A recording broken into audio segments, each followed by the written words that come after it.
Welcome to our channel. Today we how to transfer emails with Mailchimp, complete guide step by step clearly. To begin transferring emails with Mailchimp, log into your Mailchimp account. Navigate to the audience section on the main dashboard. Choose the audience you want to work with. If you have multiple audiences, select the one containing the emails you want to transfer.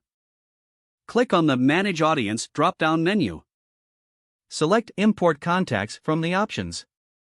You will be presented with several import options. For transferring emails, choose the option that suits your needs. If you're uploading a file, select the Upload a File option. Prepare your email list in a CSV or Excel format as required by Mailchimp.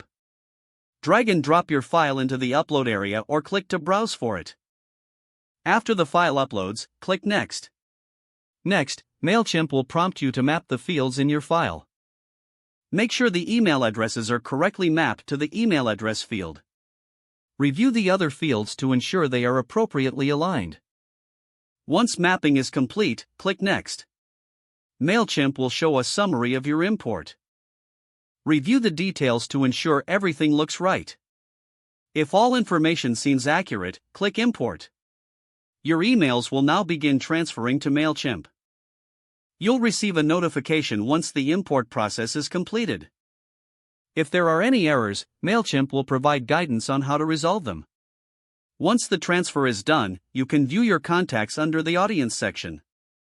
Consider segmenting your audience for more targeted email campaigns. Finally, review your audience to ensure all emails have transferred successfully. If the page does not load, refresh the browser or try again in a private or incognito window. Make sure you are using the correct email address, then retype it carefully to avoid small typos. If your password is not accepted, use the reset option and create a new strong password you can remember. Check your spam folder for verification or security emails, then complete any requested confirmation steps. Enable two-factor authentication if available to improve account security and reduce unauthorized access risk. After signing in, review your profile details so your contact information and settings are accurate and current. Don't forget to like this video and subscribe to our channel for more step-by-step tech guides.